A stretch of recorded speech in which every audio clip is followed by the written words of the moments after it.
Well,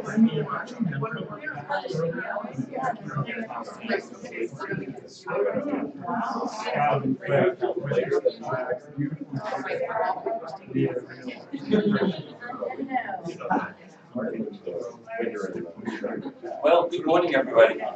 It's 10 o'clock, and I'd like to start the PhD defense for Susan Schnur. She has been with us for the last 6 years, and I will start out with saying something about Susan and all of her accomplishments. So, we all know she's a straight A student, which has way more on her records than that. She was the first Provost Fellowship student here in CIOS. Same time, she also was the first ARCS student from an ARCS Fellowship for 3 years. And then a little bit later on, she also got a Slanger Fellowship from the IODP, the International Ocean Discovery Program. People that work with her in the lab, and I worked a lot with her, know she's a tremendously hard and meticulous worker. She did like 128 argon-argon experiments. That means she also processed, 128 samples. And as a habit, I always check my students, how they prepare samples, because we all know if you put rubbish into my machine, you get rubbish out. And Susan evidently took that to heart, so basically all her mineral separates were just meticulous. So not that faults to be found. And I have to admit, I just, had to say occasionally, well, maybe you should take out a few more grains, but Susan, I was just lying to you.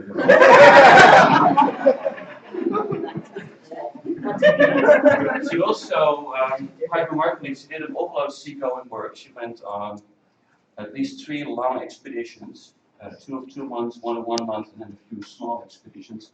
Remarkable, because she actually is very, very seasick when she gets on the ship. But she kept going. So here's on one of the cruises in the beginning. She still looks very healthy. But this is another thing that's quite interesting. So she took part on a cruise on the Okeanos Explorer of NOAA in 2014, and she became also the first OSU geology narrator. And so I'm just going to play something here for you. It starts out with the marine geologist on this ship.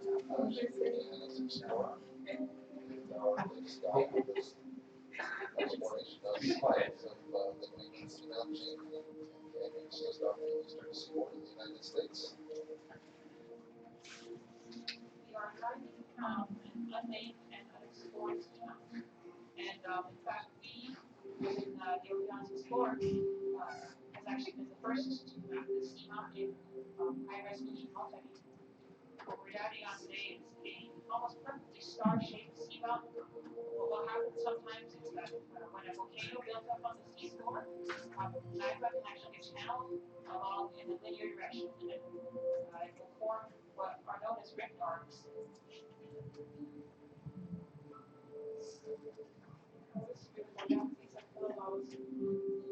That's all it was all about.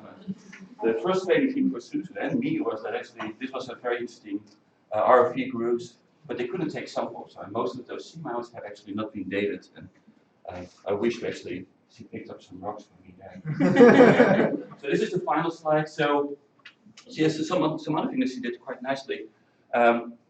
She did a lot of dredging on the Walvis Ridge for her PhD thesis. You will see the results in a minute. But she also went in and not visited, but wrote to the Natural History Museum in the UK to get actually samples that were collected on the Challenger expedition, one of the very first expeditions around the world from oceanography. And actually they took samples by dredging, and they used this is the kind of equipment they used on that cruise, and they got rocks from that too. And they went on the islands and stuff like that. And of course, this is from our own cruise, where we actually were dredging rocks from the ocean floor. It's a nice example of one of the rocks on the right-hand side, just a small selection of all the bags filled with rocks that she had to process for her PhD. She is always very safe, so this isn't publishing. She hated this picture because we had some rock weather occasionally, and that wasn't really good for Susan. But in the end, she played some music on a PVC pipe and all. So I will leave it here and give Susan the room, and she will take about 50 minutes to present her thesis to you. There will be some questions, and then we will take over for the defense. Susan. Yeah, I forgot about that whole PVC pipe thing, but I think I spent a long time sitting there, like, blowing into the screen. I'm sitting there. That's funny. And, yeah, I don't know what's going on in that picture over there. It's just weird. It's really curious. No idea. I don't remember these others.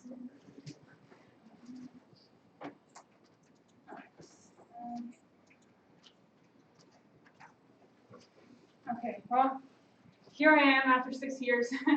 I now have a chance to tell you in 15 minutes what I spent 6 years doing. So that's like a little bit of a challenge, but hopefully I'm going to be able to show you at least a little bit of a taste of all of the things that I did, that I worked on for my PhD. And I'll just say that I'm really glad that you're all here. I mean, it really means a lot to me to have a full group of people all sitting here and supporting me who are interested in what I did. And I think what's really important with science is that there's someone on the other end who's really interested in it, who wants to know what has been done and what has been learned, and that it's sort of going to an audience. So I'm just really glad that you're all here today. And I'm going to be talking about the temporal evolution of submarine volcanoes and seamount trails. And I'll just point out my advisor, who was just up here, Anthony Copper's just sitting here in the front, and then my committee, which is Bill Chadwick, Bob Duncan, Rob Harris, and my GCR, David McIntyre, who are all sitting here at the front. And they are going to have a chance to grill me later. All right, so here's an overview of what I'm going to be talking about for the next 50 minutes. And basically there are two really broad themes that I'm going to address.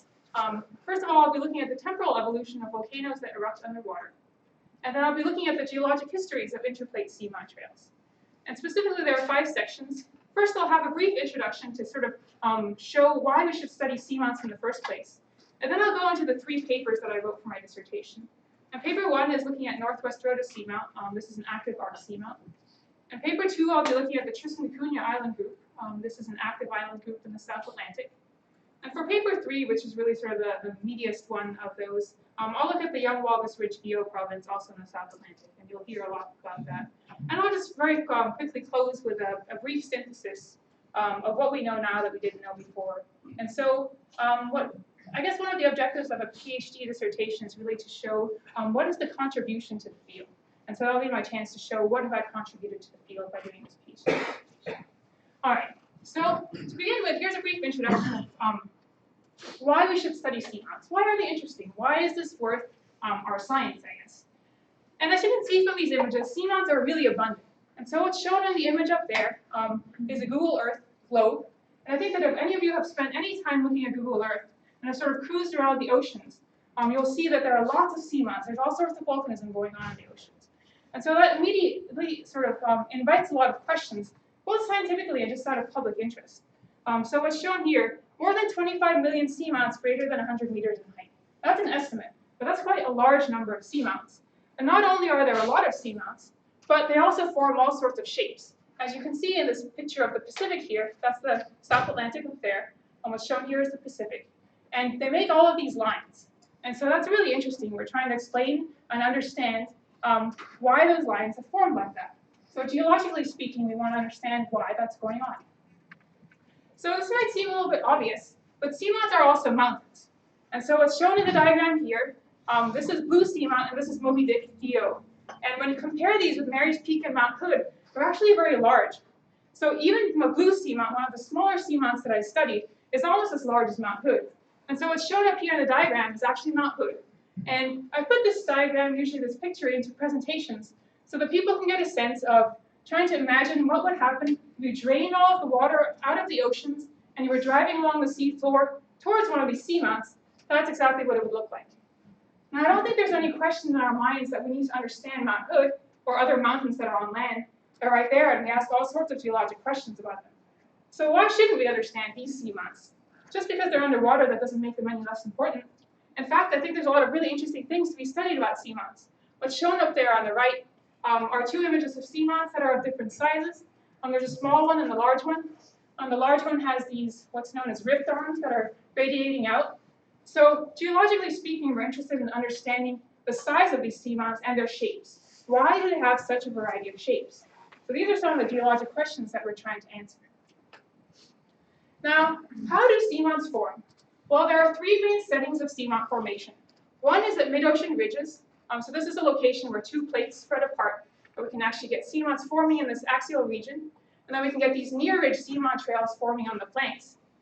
Another location is in subduction zones, where you have this upper mantle material melting and rising and forming seamounts above. And the third location, which is what I'm really going to be talking about a lot in this presentation, is intraplate locations. And so in intraplate locations, this is where we're away from these plate boundaries. So where is that melt coming from? Where are we getting the magma from?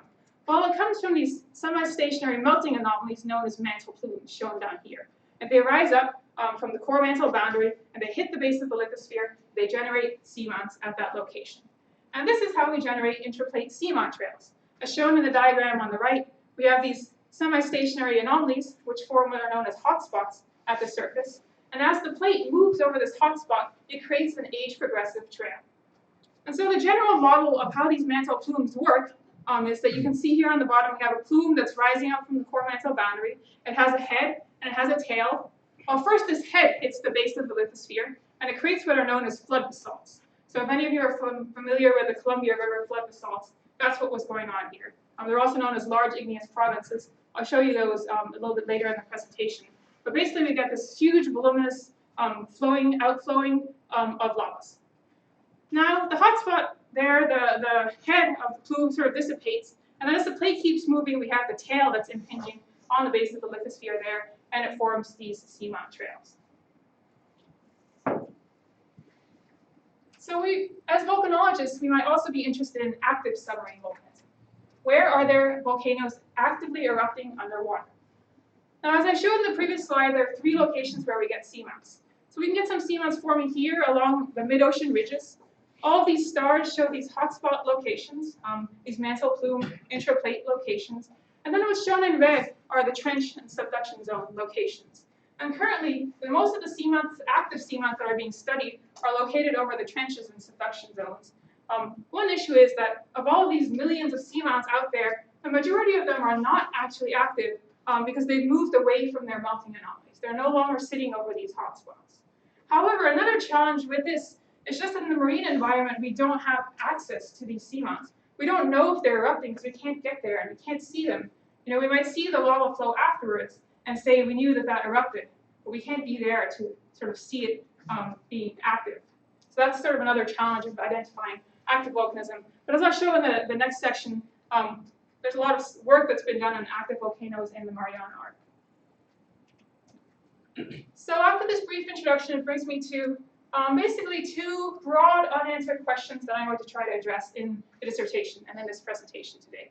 So first of all, paper one is going to look at how constructive and destructive processes contribute to growth and collapse of active seamounts. And then papers 2 and 3 are going to be looking at intraplate volcanic trails and specifically thinking about complex nonlinear spatial and temporal distributions of seamounts. And I'll be able to explain more about that later on in the presentation. So I'll start first with this first paper, and this one has actually been published, was published recently. It was one that Bill Chadwick and I worked on together. And this one has to do with an active arc seamount known as Northwest Rota 1. And this seamount is actually, I guess, famous in the sense that it was the location where we first witnessed, with remotely operated vehicles, where we witnessed an active deep sea eruption going on. And that always was really shocking to me that people had never actually seen this happening, at least in the deep sea. I mean, maybe in shallow water in the deep sea. So it's actually fairly recent, maybe about 10, 14 years ago, that this was first seen, and it happened at Roca. So I think that's pretty interesting. But in this paper, what we do is synthesize bathymetry, remotely operated vehicle, so ROVs, these are the diving robots, and hydrophone recordings to try to understand the relationship between eruptive style and geology at Northwest Rota. And specifically, we're interested in 2 years, 2009 and 2010. This was a synthesis covering a decade, but these 2 years are the most important because they show sort of a before and after picture of a landslide. And I'm going to be showing you some pictures of that. So where is Northwest Rota 1? Well, here's the Mariana Trench. Here's Japan, China, Philippines. There's Challenger Deep, which is the deepest location on Earth. Here's the island of Guam, and here's Northwest Rota. So it's just north of Guam. And what's shown on the right, at the top is the edifice of Northwest Troda. It's fairly smooth, it's conical, it's about 2,500 meters high. It has these normal faults here that indicate some kind of an extensional regime going on. But very specifically in this paper, we are looking at the summit area. This is a small area, it's about 400 by 500 meters in size, that encompasses the active vent and all of the deposits that are related to that. So again, there were 3 data sources that we used to study Northwest Troda. The first was bathymetry. That's what's shown in all these colored outlines here. So these represent 3 different years in which the bathymetry was collected. Bathymetry, so that's submarine terrain. 2004, 2009, 2010. And the black is the area that's overlapped by all of these surveys. So if you're interested in looking at an area and how it has changed over time, you would want to survey it in different years. And so that's what was done here. Shown in gray is the extent of all of these ROV dives. So there's the Jason ROV, one of the ROVs that was used on this, these cruises to get this data. And this is basically the extent to which we have videos of the seafloor. So we're interested in looking at the rock types, and I'll show you that in a little bit. This is a hydrophone here. So if you're studying eruptive activity and submarine eruptive activity, you might be interested in the acoustics of it. So you might want to know sort of the periodicity or the cyclicity of this eruptive signal. And this is also really interesting data, but I'm not going to be talking about it in this presentation today. So here's the bathymetry from the 3 years. Again, 2004, 2009, and 2010. And so I'll point out that there are 3 locations that were used to sort of compare between the 3 years and to see what was going on. So there's Brimstone, which is the name of the active vent. There's the summit, which is the actual rocky summit, the highest point of the seamount. And then there's this location known as Fault Shrimp that was not a fault but had a lot of shrimp on it. And it was the zone of hydrothermal venting. So it was always quite funny. And we were always wondering why it's called Fault Shrimp and not Shrimp Fault or these sorts of things. But anyway, Fault Shrimp. But that turned out to be a really nice indicator between the 3 years. And so what you can see, sort of the major changes between these 3 years is a period of growth and then the landslide happening. And what you can see, first of all, is that the summit and Fault Shrimp both stayed pretty constant between the 3 years. They were not strongly affected by these processes. And I'll show you some of the geology later, which will explain that. But now Brimstone really was affected by this. So here's Brimstone. And then in 2004, it was at about 560 meters depth. In 2009, it had risen to about 520 meters depth. And then after the landslide, it had fallen back to about 550 meters depth. So clearly, there's a lot of change going on at the active vent in this area. And sort of the biggest changes, though, that you see is the fact that in 2004, you can see it if you're closer. You may not see it further away. But there's actually a pit there, and there was a cinder cone surrounding the Brimstone vent in 2004. Well, in 2009, that was gone, and there was this really broad pile of debris that was covering the whole vent area and large parts of the seamount. So that was very striking, and so clearly there was a lot of growth there. And then in 2010, after this landslide happened, as you can see, all of this material was carried away. It was all carried away by the landslide, and it was left with this elevated summit platform that has massive flows all the way around it, that I'll show you later too. So as you can see, there are clearly a lot of changes in the bathymetry between these years. So this is the point where I'm going to play 2 videos for you. We were interested in eruptive style and contrasting that between the 2 years. So here's 2009, here's 2010. In 2009, the dominant style was this ultra-slow extrusion and autobrecciation process that I'll show you. And in 2010, there was a higher energy explosive regime going on. And I'm going to show you 2 videos of this now. And I'll start with 2009 and explain it as I go along. So this is the test to see if the videos actually work. Because they never work in presentations. Oh, they do. Okay, here we go. So this is the vent here. And I want you to focus on the spine here. This video is about a minute long. What you're going to see is that the spine is going to very, very slowly come out. And this video is actually 25 times sped up. So you can see that this process is extremely slow, and I know because I've watched it in real time. And it's terribly slow. It's not nearly as exciting in real time, so it's way, way better. You can see there's all sorts of degassing going on. You can imagine that if there's hot magma hitting the water, that there's going to be degassing of that magma. There's a lot of sulfur in the plume coming out, so that creates a lot of the whiteness there.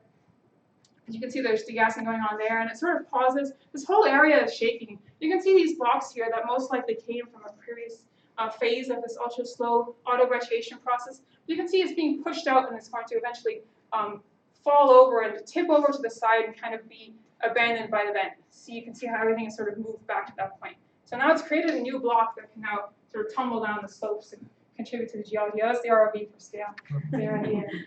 So that was 2009, ultra slow, and I'm going to do 2010, which is quite a contrast. Okay, here's 2010. This one's a shorter video, but it's really explosive eruptive activity. And I guess I'll just remind you that this is occurring at quite great depth. I think it was a 560 meters depth, which is striking if you tend to think about eruptions above water, where you don't have that water pressure forcing it down. So we actually do get these explosive eruptions happening underwater. Was that one sped up as well? No, that was a real-time video. So you can see there's really a strong contrast between the 2 years, which will affect the geology, as I'm going to show you now. So we were interested in making geologic maps, which is the next slide. And in order to do that, we had to identify geologic units. So these are known as lithofacies. These are the mapping units. And so we had 3 different types of deposits. We had fragmental deposits, which is all of these coming up to here. We had breccias. So in some locations, we saw volcanic breccia. And then there were a lot of different types of flows. So there were pillow lavas and all of these different types of flows. And these are all images that were taken from the ROV footage. So you would sit there and watch the ROV video and try to get some sense of where these lithofacies are found and which ones are most abundant and what types there are. And I'll just point out maybe 2 really important ones are the near vent facies. So the typical facies that comes from that eruptive style. We see this auto-brecciated debris which came from this ultra-slow extrusion process that I showed you. And then in 2010, the near vent facies was outcrops and pebble-sized tephra, which is more representative of this tephra that's being sort of kicked out by these explosive eruptions, and then falling onto the outcrops that are already there, most likely exposed from the landslide. So taking these lithofacies, we made geologic maps in the 2 years to try to understand how the geology had changed as a result of the landslide and as a result of the changes in eruptive style that I showed you earlier. Here are 3 of the most common lithofacies, as you can see from looking at this map. I'll just point out some of the locations that are similar first between the 2. So you can look at the summit area here. We see outcrops. It's fairly similar between the 2 years. Again, this fault shrimp area was preserved between the 2 years, probably because it's made of volcanic breccia, which means it's a little bit more solid, and it may have been a little bit outside of the zone of influence of the landslide. This whole area is very similar between the 2 years. So we see coarse tephra sand here and outcrops and tephra sand all the way down here. These are the most common ones, and they were not changed by the landslide. The near vent facies, of course, is different between the 2 years. So here's outcrops and pebble-sized tephra around the vents in 2010. And then here's this autoclastic debris in 2009. Of course, there's massive flows in 2010, which we did not see exposed in 2009. But what's really different in these 2 diagrams is this part. So you can see that this part has changed quite a bit. In 2009, we had pillow lavas. There were sheet flows, there were older pillow lavas there, and there's mixed debris sitting on the sand. Whereas here, there's a large area of mixed debris and then outcrops and tephra sand. So it seems like the landslide came along and picked up all this material, carried it away, probably exposed what was lying underneath it, and this is probably including some landslide debris that was left over from in 2010. So I think you can clearly see some of the effects of the landslide in this area. So to kind of sum up those observations and to again highlight what is going on with the landslide, first of all, we saw that eruptive style controls lithofacies type and distribution. We saw there was a different near vent facies in the different years, and we saw a different distribution of those. Now the landslide was clearly a significant destructive force in the history of Northwest Rhoda. It heavily modified the summit, it controlled the lithofacies distribution, and it removed all of that fragmental material, as well as some of those pillow lavas, which I thought was fairly interesting that I was able to take the lavas and carry them away. And I think that this diagram here kind of sums up the power of that landslide. What's shown here is that this is bathymetry for 2010. This is a red line that shows where the headwall scarp for the landslide was in 2009, so the year before. And so you can see here that it moved. This is it in 2010. That whole headwall scarp moved back by almost 100 meters. That's really striking that that much change could happen as a result of this one landslide. So that's sort of an in summary of what we found in this paper. So I'll be moving on now to a slightly different area, slightly different subtopic, and I'll be looking at Tristan da Cunha, which is related to the Walvis Ridge. It's an intraplate seamount trail. So this paper and the next one are both going to focus on intraplate seamount trails again. And Tristan da Cunha, you can imagine it as being, I guess you could say, like the young end of the Hawaiian Trail. It's this active volcanism at the young end of an age-progressive trail, for those of you who are more familiar with Hawaii. But in the Walvis Ridge, what's really different from Hawaii is that we see potentially two hotspots linked to one hotspot trail. And I'm going to be going into this a lot more in detail, but that's really unusual, and we're trying to understand that. And so in this paper, I'm going to show that Tristan is a spatial and temporal outlier.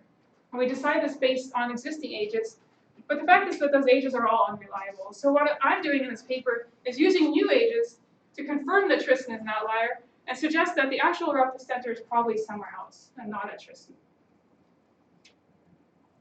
So again, since this paper and the next are going to focus on the South Atlantic, I thought I would just briefly go over some of the geography of this area so that you're familiar with it.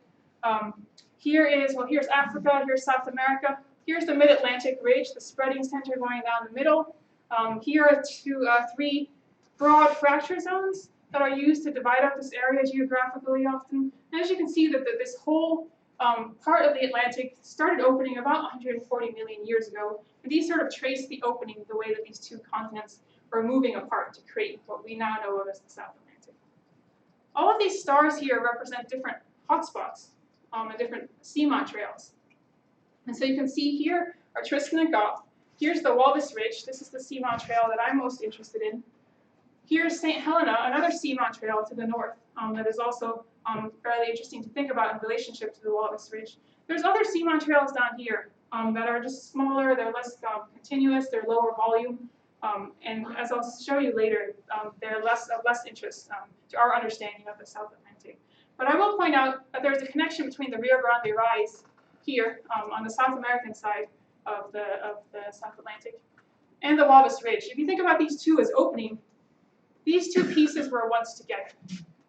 And so I'll show you a video towards the end of this talk which shows them basically as they were in the past together.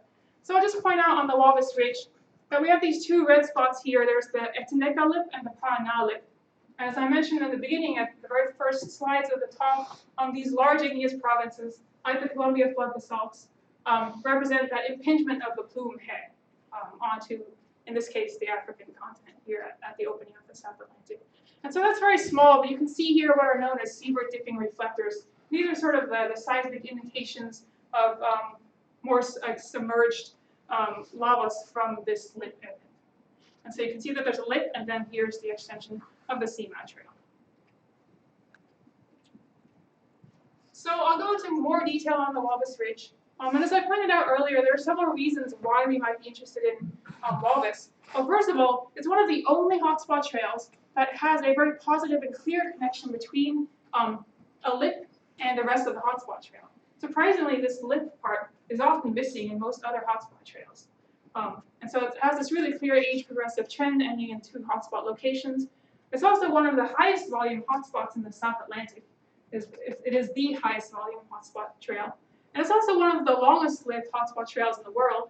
At about 132 million years, this is fairly long. So these are all reasons why we are specifically interested in the Walvis Ridge as opposed to any other hotspot trail in the world. And I'll just briefly go over some of the geography of the Walvis Ridge, since I'll be talking about this in the next slides. Here's the lip, here are the seaward dipping reflectors. Here's what's known as the old Walvis Ridge. It reaches what's known as the bifurcation point. And the bifurcation point is where this seamount trail really turns into a very, very diffuse, very broad, and sort of unusual area of volcanism known as the Guyot province. And the reason that this happened, and why we think that this happened, is because this was a time where this mid-Atlantic ridge was actually migrating away from the hotspot. They were actually moving apart relative to each other, and that may have affected what happened here. And within it, there are various sub-tracks that I'll be showing you later. It's quite complex to try to understand what is going on here and why it's not just a simple linear trail. But for our purposes right now, we're interested in the fact that there are two potential hotspots, Tristan and Goff. And then here's blue seamount, which is where I'm going to propose to put to move the Tristan hotspot. So why is Tristan even suspect? Why are we even talking about Tristan? It seems to be this classic young end of a hotspot trail, this active hotspot. But if you look at it closer, it doesn't quite make quite as much sense. So we divide the Guyot province into two tracts. There's the lower tract and the upper tract, and this is based mainly on morphology and other characteristics that I'll show you later. And so here's the lower tract that ends at Goff. And Goff makes sense in terms of its ages and in terms of spatially, it sort of makes sense as the active end of the lower tract. Now, if we look at the upper tract, which should point to Tristan, well, if you put a line down it, it's not pointing to Tristan, right? You have to make a bend to get to Tristan. In fact, it's pointing down here. So spatially, that's already a bit of a red flag. Now, when we think about the ages, again, in one of these interplay trails, we expect to see young volcanism going to old volcanism, and we do see that. But that age progression, the ages all point down to this young end. They don't point to Tristan.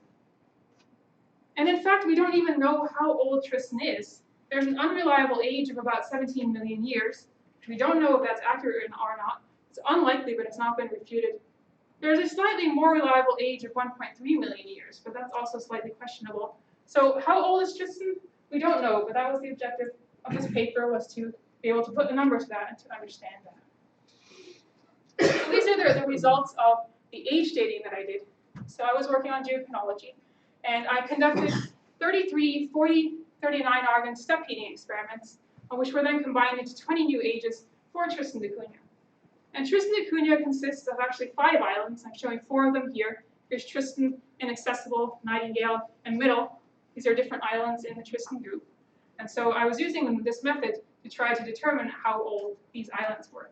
And so I'll just point out that there are 2 methods that are being shown here. And there's the argon-argon method and the potassium-argon method. And these are both radioactive isotope decay methods. So we know the half-life of decay from a parent into a daughter. We can measure the parent and the daughter and get the ratio of that. And based on that, we can determine how old the rock is. So that's what was done here. But the potassium-argon method it's a little bit, it was used sort of in the 50s, moving up to the 80s and the 90s, but has more recently been mostly replaced by the argon-argon method, which is considered sort of the state-of-the-art. It's not quite as accurate. It's more affected by the alteration of the rocks that you're working with, and so that can be an issue sometimes. And so we have to be a little bit careful about interpreting potassium-argon ages. Take this with a bit of a grain of salt.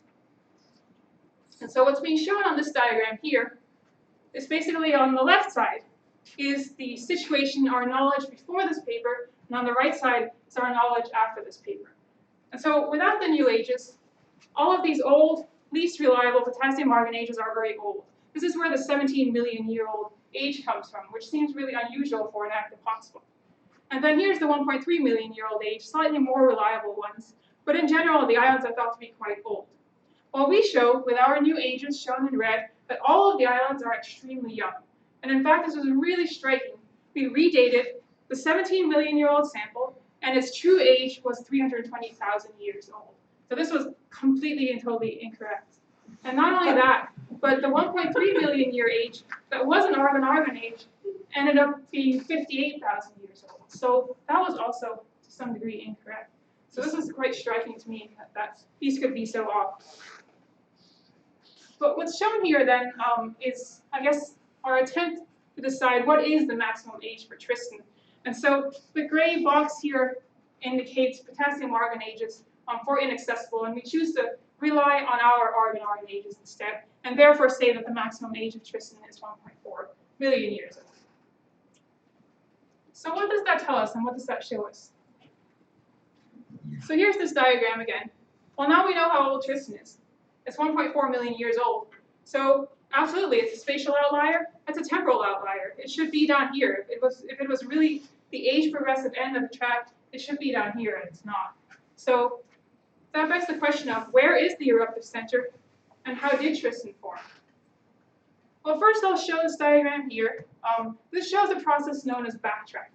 So what you do with backtracking is that you know the age of the seamount, and you have an established plate motion model. So you sort of roll things back in time to the origin. So you're trying to identify where is the hotspot where that seamount was formed and then moved afterwards due to plate motion. And so the first thing that you can see here is that there's quite a spread. And this might not seem logical because if everything came from the same hotspot, those points should all really be in the same location. So that is an indicator that there is something unusual going on in the geoprovince, which is the focus of my next paper.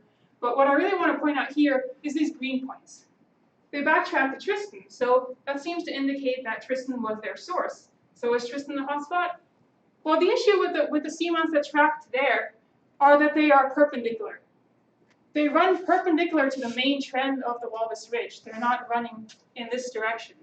They seem to have a connection with the nearby Mid-Atlantic Ridge that they're reaching out to there. And in fact, some of those seamounts actually form almost on the ridge. So those probably don't trace interplate. Those are not interplate seamounts that don't trace plate motion necessarily. So in fact, none of these interplate seamounts point to Tristan as a source. So that's sort of further evidence for why we think that this might be an outlier. So where are the actual Walvis center? Well, since this is the age progressive end, we would argue that we should put it here.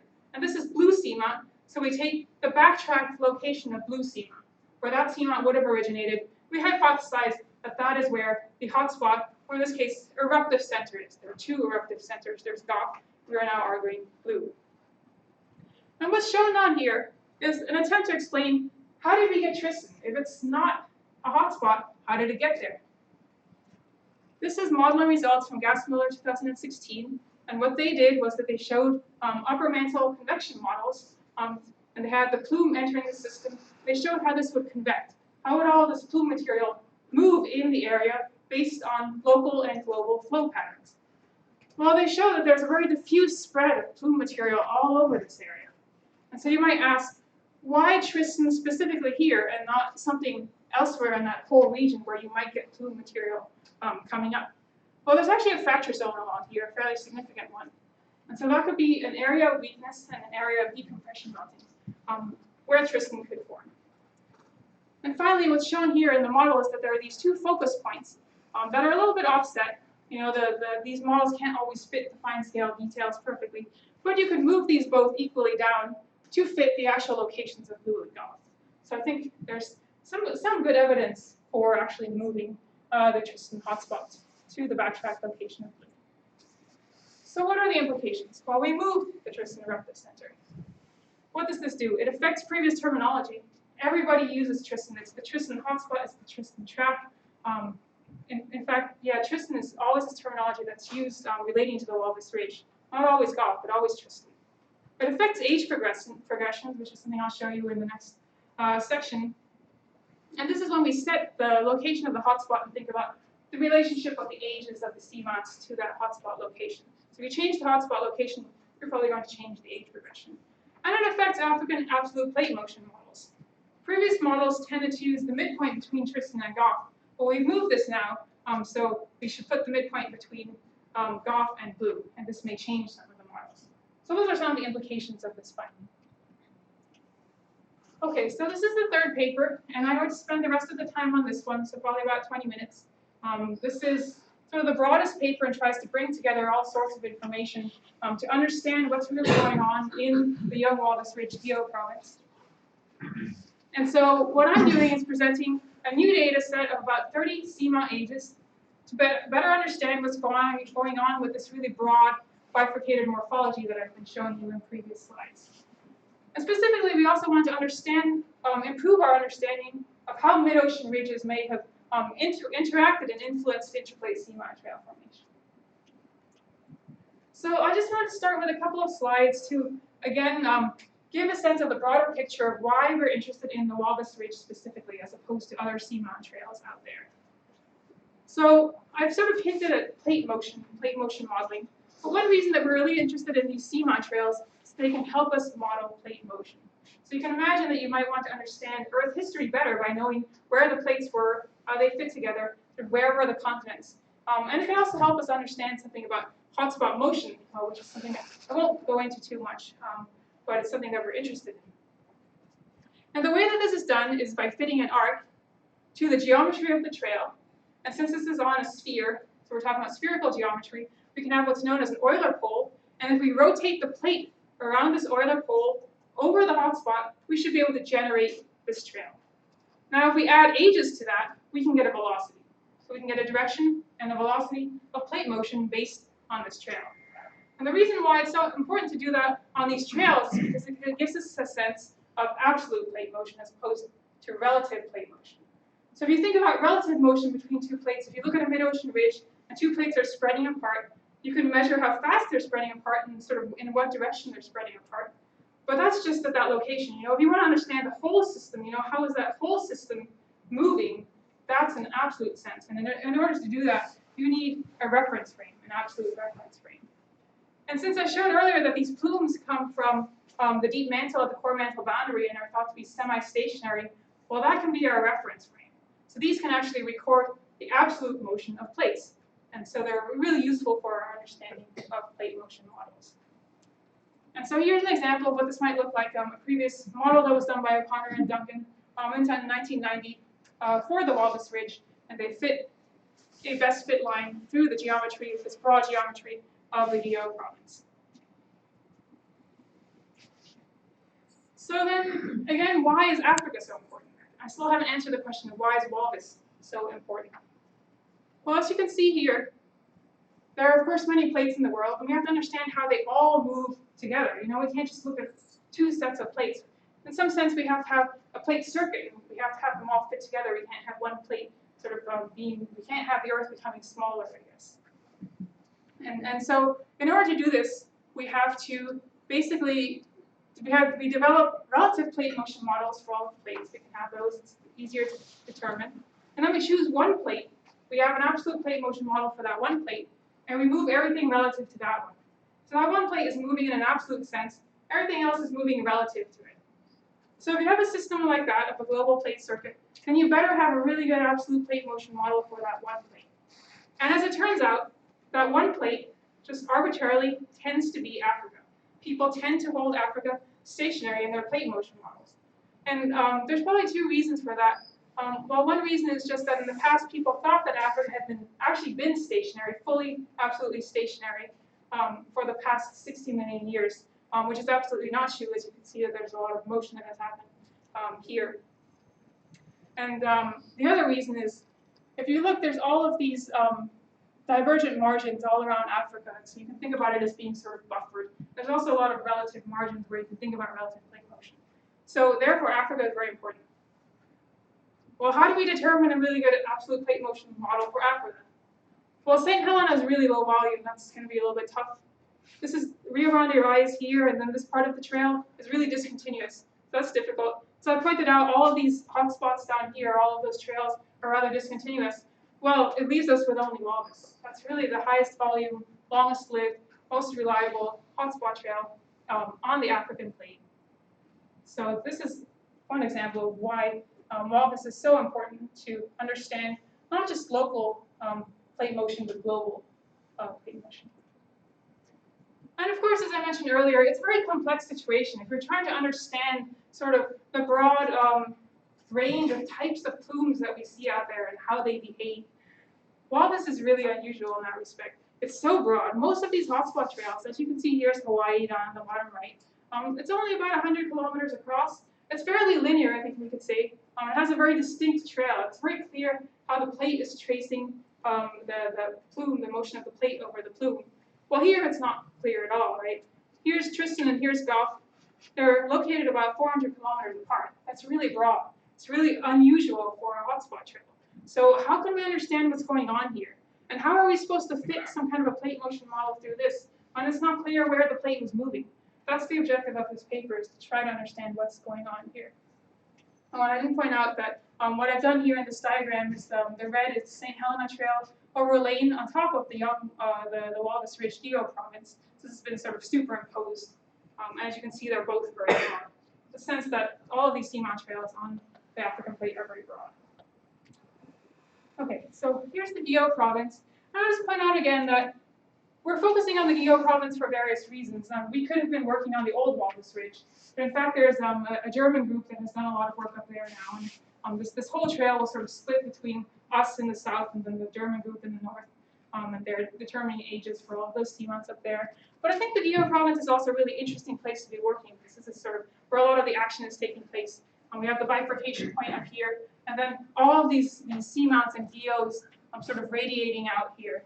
And I'll just point out in this case that the reason it's called the geo province, these are all very sizable seamounts, but a lot of them have been planed off the top. A lot of them are flat.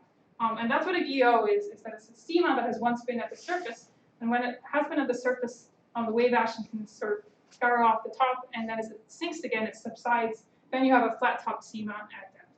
So that's how you would get all of these geos that you see here in the geo province. Now, looking at this, well, first of all, here's Tristan Cooney, here's Goff to get you oriented.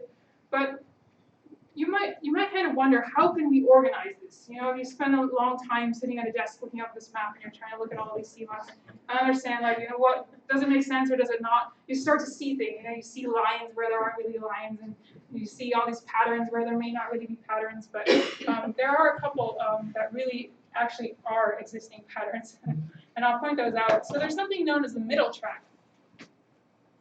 It ends very abruptly here, but as you can see, there's sort of three trails going on, and this is the middle track.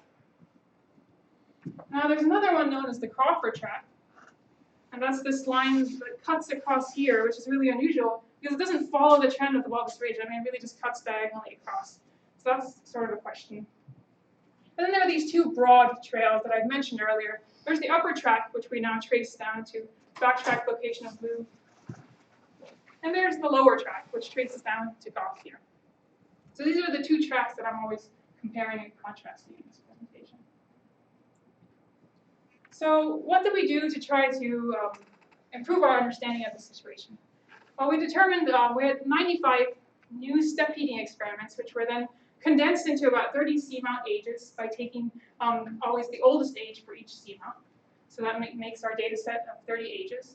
And I thought I would just show this example here of some of the age data that we had from this 40 argon, 39 argon technique. And I always mention step heating experiments. Well, this is what a step heating experiment is. Basically, we are using a laser to heat up the rock or the mineral sample and to release the gas inside. And we measure the isotope ratios in that gas. And so we're doing it at increasing temperatures. And we would hope that if this rock sample is clean and uniform and well developed, that we would see the same age across the development of the experiment. So that's what's shown here. Cumulative 39 argon release is basically related to temperature. It's the progress of the experiment. And so what I'm showing you here are some really good analyses. These are considered excellent. There are a lot of analyses out there that will make all sorts of weird shapes, but these are very distinct. They give us an age that we can trust. So I think that the data set that we have for this project is really good. It's very reproducible, very high quality, it's very high precision. So I'm quite pleased with the quality of the data that we were able to obtain. So what do you do with all of this data once you have it? What do you do with the ages? Well, here, all of these ages, and that's what's shown in these blocks here, are shown on the map of the geo province. And they're colored according to their age range. That's what's shown on the right side over there.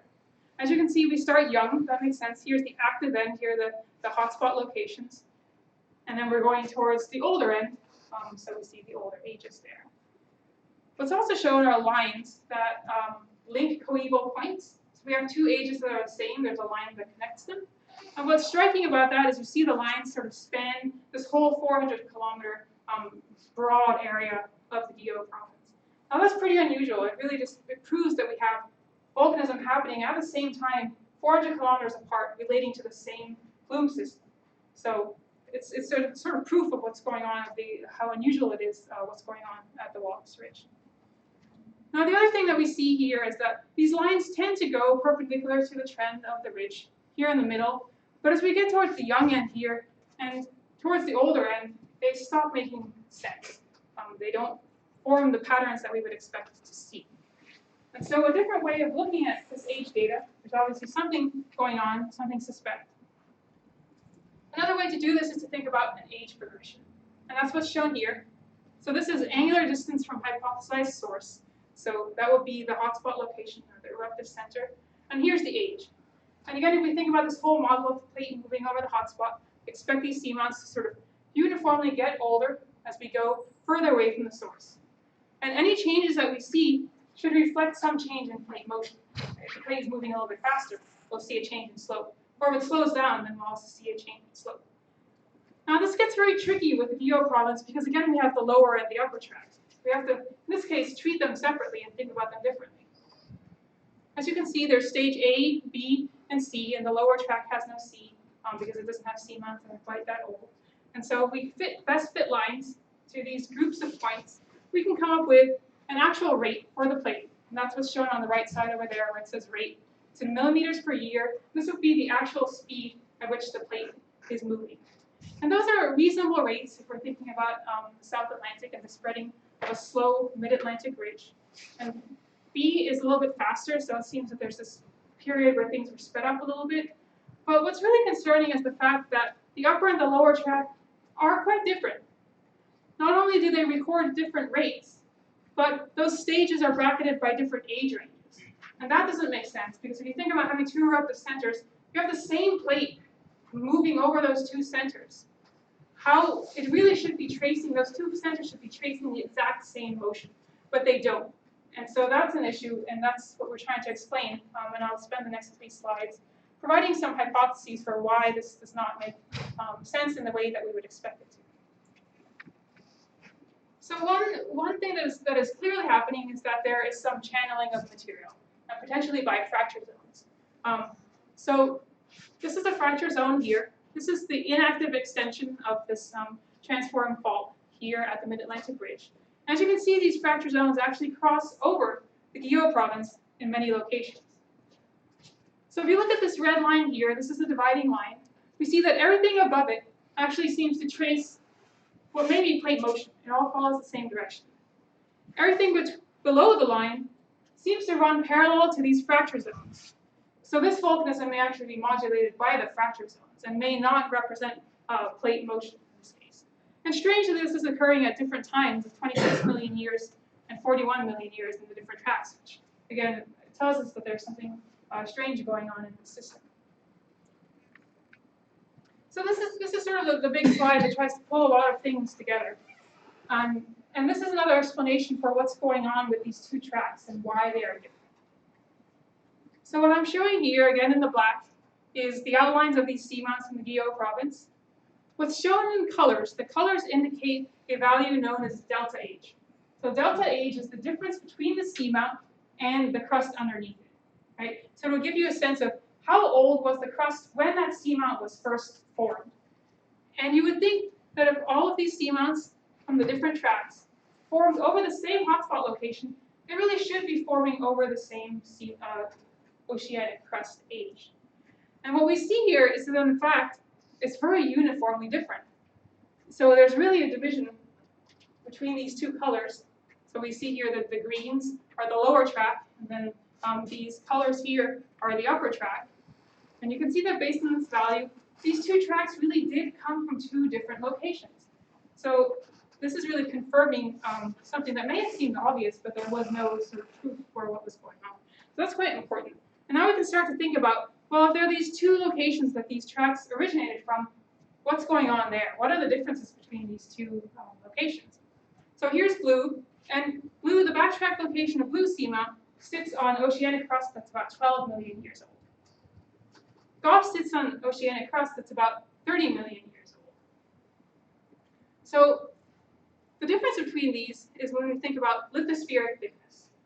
And so the lithosphere, as it cools and moves away from the ridge, it's actually going to be thicker over here and thinner over here, just a little bit, by about 26 kilometers in this case, approximately. And so there's a difference in lithospheric thickness, and this could be causing what's going on here. So we see that the upper track is a higher volume, it's more linear. It may trace plate motion, that's what it seems to be doing, whereas the lower track is low volume, it's discontinuous, and it seems to sort of follow these fracture zones. Well, if we think about this through the lens of lithospheric thickness, if you have thinner lithosphere, you can imagine the plume coming up and the plume magnets hitting the base of the lithosphere. Well, they're going to have an easier time getting through, and you're going to have higher degrees of melt generated in that location, since it's shallower. And so you would expect to see this higher volume, probably more linear trail. So that seems to make sense. And then here we have thicker lithosphere, and you have plume material that's coming up and hitting the base. Well, it may not be able to get through that thicker lithosphere. It may need to use the fracture zones as these sort of zones of weakness where it can actually penetrate through that thicker lithosphere and get to the surface to form these seamounts. So that could be controlling some of the things and some of the differences that we're seeing between the upper and the lower track. And I'll just point out, there's one maybe unsolved mystery here, and that's the sense of there's some upper track seamounts that follow fracture zones. So that doesn't seem to fit our model. Why is the plume magma using fracture zones on the upper track in this thinner lithosphere? Well, the hypothesis here is, in fact, that the whole walrus plume is waning and is dying. And there's evidence for this. If you look at the volume of magnetism of just the volume of the seamounts as you move down this direction, they've gotten smaller and smaller and smaller. So in this case, maybe due to that low buoyancy flux of the plume, they may need to use fracture zones regardless of how thick the lithosphere is. So that would be a hypothesis for why that's going on. So finally, a thing that we were really interested in was trying to understand the influence of the Mid-Atlantic Ridge on the formation of the Walrus Ridge. What I want to show you now is a video that basically shows you the 132 million year history of the Walrus Ridge, how it formed over time, and I'm going to narrate it a little bit. And it goes by pretty quickly, actually. Okay, so this is 132 million years that we're starting off with.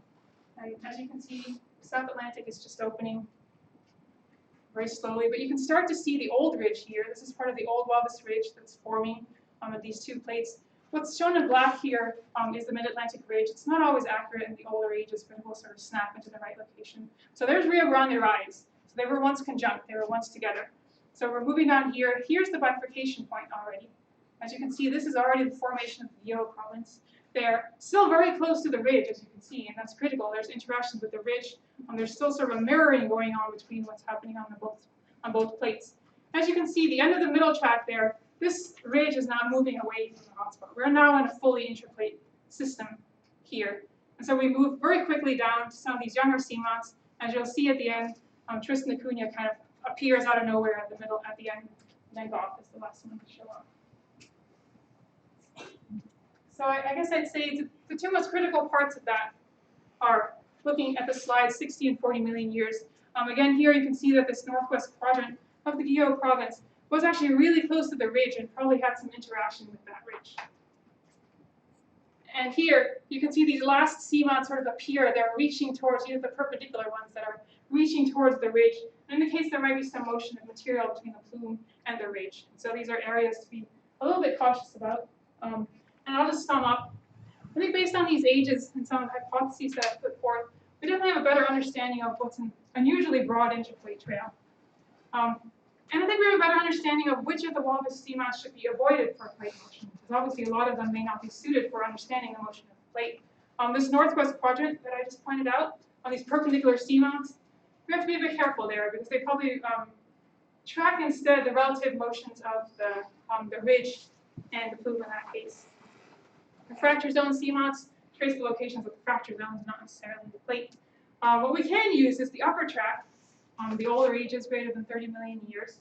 But in terms of, generally people tend to simplify instead of considering the whole broad area and use the blue Goff midpoint and just trace a line down the middle of that, the Yeo province, the simplification.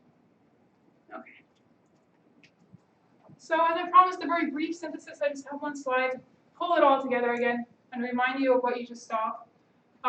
In paper 1, I presented a decade-long synthesis of the geology of Northwest Rhoda 1. I think this really improved our understanding of how seamounts evolve in general. And so that was a really cool paper to be working on. Paper 2, I provided the first reliable maximum age for the Tristan Cunha group, and I rejected Tristan as a walrus hotspot. I think this could have some pretty serious implications, so I'm eager to get this submitted and see what happens with that. That's a cool paper. Paper 3, I provided a much needed new age data set, and quite a lot of ages, in fact. That's in general quite a lot of ages to be doing for the Yeo province. And I'd say it's probably one of the best dated interplate seamount trails in the world. Especially when the German group gets their data for the northern part of it, it will be absolutely the best dated interplate seamount trail in the world. And then I was able to propose some explanations for the diffuse bifurcated multi-track morphology, which has sort of puzzled people for a long time. And that's probably a puzzle that we're going to be continuing to try to solve. It's a difficult one to crack. So that's the end of the science. And now I get to show some pictures and talk about people and stuff. So everyone can wake up again. Well, there's quite a lot of people, you know, I mean, I think my summary of all of this is that you can't do a PhD alone. I really don't think so. I think if you just sat there and didn't get anyone to help you and were just trying to do it all on your own, you probably wouldn't make it. So I had a lot of people who helped me along the way. I should call out my advisor, Anthony Coppers, who gave a really great introduction for me and showed all these embarrassing pictures of me. And I was trying to be professional by not putting embarrassing pictures of him. Otherwise, I might have thought some. I don't really have it. Yeah, you know, it's. You can always send them later. Yeah, well, I'm at the barbecue. Yeah, I'm really grateful for Anthony's support. I mean, he has been absolutely supportive in everything that I wanted to do. And there have been all sorts of things that I've wanted to do. I always wanted to say, like, oh, I want to do this, I want to do that. I want to apply for the Schlanger Fellowship. I want to apply for this award, you know. I want to go to this workshop or whatever, and he'll say, sure, yeah, you know, I'll read your stuff, I'll give you feedback. And he always gives me really helpful feedback. And, you know, I can email him at like 2 a.m. and he's awake working at 4 a.m. So he can email me back at 4 a.m. And so that's really great. And yeah, I don't know, I think you have a different relationship with your advisor when you go to sea with them. As I was chatting with someone outside about how we went on this cruise in the Pacific and we crossed the equator. And I'm not going to tell any stories from the equator crossing, but those are usually fairly interesting experiences. And we played ping pong on the boat, and there's just all these things that I think, as sort of a seagoing oceanography student, that you develop this relationship with your advisor. So I think that has been really great, and I'm really appreciative to him for everything that he's done for me, especially the times when I've been stubborn, and he's had to really convince me of something when he knows best. And I think that I know best, but I don't really. So, so that's what I can say about Anthony now. I write my unofficial co-advisor, Bill, and Bill didn't know I was going to write unofficial co-advisor, but we put a lot of time into working on this Northwest Rota paper that we would get published together. And he was really great. I remember in the beginning I was just super perfectionist. I wanted to do everything a certain way and really detailed. And he just told me to sort of calm down and just do it. And then I said, okay, all right, we'll do that. And that was the way to do it. So I've learned really a lot from Bill. And in terms of writing too, he's really an excellent writer. And I just really appreciated having him working with me during our PhD. So it's really great. My committee, Bob Duncan, Rob Harris, my GCR David McIntyre, I'm really grateful to all of them. Bob and Rob have helped me out on this dissertation, provided some paper feedback and all of that. So that's been really helpful, and it's great to have that committee, that science committee behind me. I have to recognize the Argonne Lab. I really want to thank Dan Biggins because he's been so helpful. He knows just an immense amount of information. He's really happy to share it, and I have been able to learn a lot about organ geochronology and mineral separation, pretty much everything from him. So I am actually super grateful to him. I don't think I would have been able to get through all of my samples in the way that I wanted without his help. So I'm really grateful to Dan for that. And the student workers, you know, most of the student workers are no longer around now. Unfortunately, the new ones I don't know as well.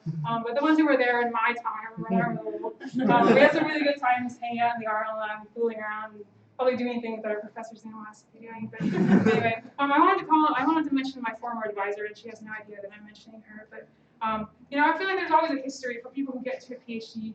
There's usually someone who got them there, and she got me there. She's the reason I went into marine geology, and she has continued to be a really great mentor and supporter to me the whole time. So I really appreciate having her. Other folks, there's tons of folks, Daniel, Julie, Chris, and Matthew, Andrew and Kevin, Nikki and Henry, they're all here. Julie Cloud, who came from California to be here. Mike and April, who are in Australia and are listening on the live webcam, hopefully. Joanna, my long-suffering office mate from before, who couldn't be here, and Sean is at sea. Again, I'll say you can't do it alone. I could not have done it without these people, so I'm really grateful to them, and I think that they know that I'm grateful to them. All the Vipers, that has been a really great community to be a part of, all the faculty, all the students, just to have that sort of to reach out to questions and any sort of support. So I really appreciate having the Viper group around. I really want to thank Robert Allen and Lori Hartline. I think they're really great. The things that they do to help students are really essential, and they help me a lot. I really appreciate their support. I don't think this would have happened without them. And I don't think that they always get all the recognition that they deserve, so I wanted to make sure that I pointed it out here. Give them a pat on the back, because they meant a lot to me these past couple of years. GSC, I had a lot of fun. That's the graduate student committee. And it was just kind of fun hanging out with other students and getting really involved in college. I appreciated being able to do that and be more involved. And I'm grateful to all the CO staff who helped me out. And, Mary Hitch, who let me drive a forklift. I can't believe she let me do that. That was so scary. I couldn't believe it. I wanted to just stop and not do it. I'm really grateful to ARCS, and there are ARCS members here. And I just want to point them out, and especially to Elizabeth and Peter Lyon, who supported me in this PhD. I think it's not just financial support; it's also moral support. It's this sense of we care about what you're doing. What you're doing is important, and it matters, and that's why you should keep going. So I really appreciated that, and I would say that if you don't know what ARCS is, then you should take a moment to chat with some of the ARCS members, or go online and read about what it is, and find out about all the great work that they do. And I had to put the animals on here. I just had to put the animals on here. Fawn and dog, which is really, has really been quite a lot of fun to hang out with over these past couple of years. And my cat has sort of suffered through all of this. And the Burwell cat who's sitting in her box outside, suffering. She probably hears me talking and wants me to be quiet. So that's all that I have to say. Oh, and this picture, I put this picture here because this is from our South Atlantic cruise. So we went out to the Walvis Ridge for 7 weeks, and we came back. And I just remember waking up in the morning and running out, and we had this perfect view of Cape Town and Table Mountain. And I look at this, I kind of remember that, every really difficult journey that you go through eventually does end. You go to sea, everyone comes back. So there is always an end to every beginning. So, and that's the end.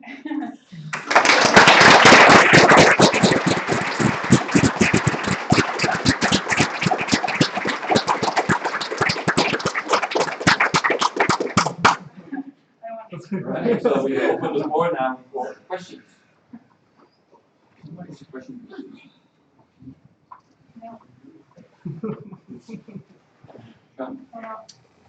So Susan, you showed us lots of quite convincing spatiotemporal trends and so on, and you hypothesized for the influence of the mid-Atlantic ridge and then different degrees of partial melting and so on. Did you look at any of the geochemistry to try and support those hypotheses? Yeah, well, first of all, so the issue is, so I've looked at geochemical papers that others have written. There is a whole geochemistry data set for this project that is being worked on by a different co-PI that I haven't had access to. So I haven't had sort of the density of geochemical data that really represents all the samples that we had in this project. I did look at some of the other geochemistry. Generally there are papers that look at the zonation of the plume. This plume is zoned. I can show some of those diagrams if you're interested. And then just thinking about the degrees of partial melting, there's just not very much data out there. So looking at incompatible element ratios, there's figures that will show the influence of the plume at the ridge. But in terms of thinking between the upper and the lower track and trying to plot the incompatible ratios along there, one person has done it, but the data was so sparse that I'm not sure it shows a clear pattern. So I guess that would be an answer. I've looked at it a little bit, but I haven't had my own data to really consider. So I think that is kind of a missing piece of this, and I'm hoping that we can get the geochemical data to back up this story.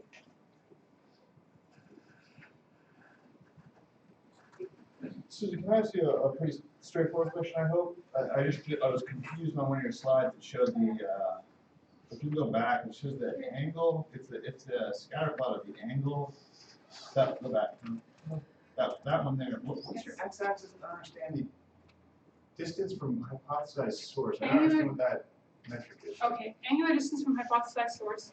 Some people, this could easily be the linear distance from the hotspot. Some people just put just like kilometers, like at 200 kilometers from the hotspot. Today, the modern hotspot, or yes, yeah. So hotspots do move. They don't move very quickly.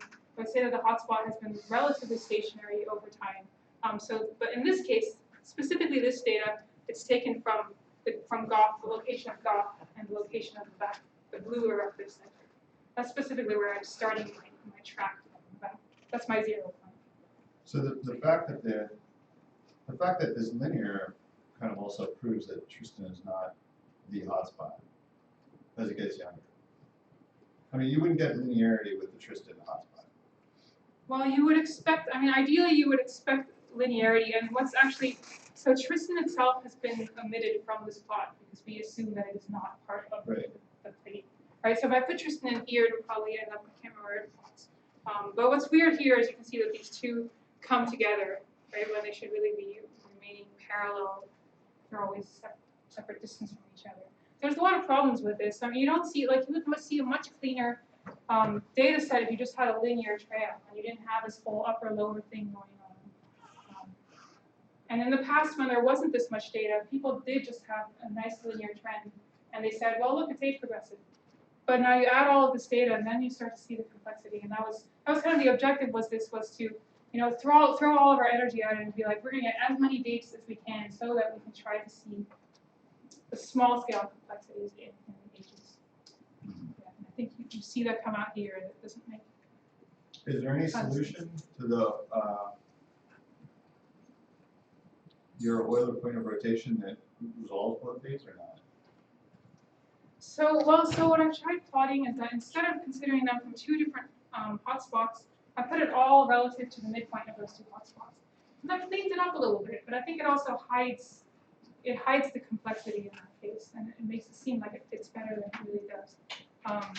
So I don't, because you can't change the age. You can only mess around with the angular distance so much. This is one thing that I was thinking about, is that how, for example, how do the fracture zones affect this angular distance? How does it move things? Like if I have volcanism coming out a little bit closer to the ridge, to the plume than it really should, it's not enough to fix the problem that we see here. I don't think there's any way to sort of magically make it come together. There's always going to be that scattered. I spent a lot of time messing about with, am I going to include these points, or what's going on with these points? And some of these ages are still from the 1990s, and they may be off by up to 10 million years. So there's still a little bit of uncertainty there, but I don't think you're going to be able to fix the big picture. Yeah. Is there evidence elsewhere for a faster time during your B time, your Oligocene or Eocene Oligocene? I'm trying to remember. I have to remember. There was some stuff going on at about, what's that? That would be too early. There were things going on at about 65 million years that affected the speed of the African plate, but I haven't been able to connect this speed up here to any events. I guess it's something that I should look into. Do you have, so your analytical uncertainty is obviously excellent for the dates, but you have a lot of your dates from what looks like potassic minerals, which might be biased towards later stages of the eruptive centers. Do you have any way of kind of broadly estimating kind of how much older these maximum ages might go, just from the longevity of each different hotspot, or do you have any sense of that? Yes. And how that might affect any of your conclusions? Yeah, so you were thinking, like, what if we're sampling the most recent stage of volcanism in that seamount as opposed to the original stage, right? Is that kind of what you're trying to understand? Yeah, that's always the issue, is that you don't know where you're sampling, and that they are highly potassic, but the Walvis Ridge is very highly potassic, so those may be really classic types of minerals that we would see from those rocks anyway. I noticed there's no way to know for how far down. We estimate it at it could be up to 10 million years, I think, is like a duration that we've seen in the South Atlantic or in slow spreading plates. I'm not sure there's any good way to know for sure. I think Daniel's actually doing some. Are you doing work on that? Ask Daniel. There's just no way to know if you can't sample it. You could say I could show error bars that are plus or minus 5 million years, and then there will be a lot of uncertainty in that. But it's almost sort of too broad. Well, just in interest of time, I think we will stop here, so we can do a short break, and we excuse everybody so we can start the defense right now. Well, thank you.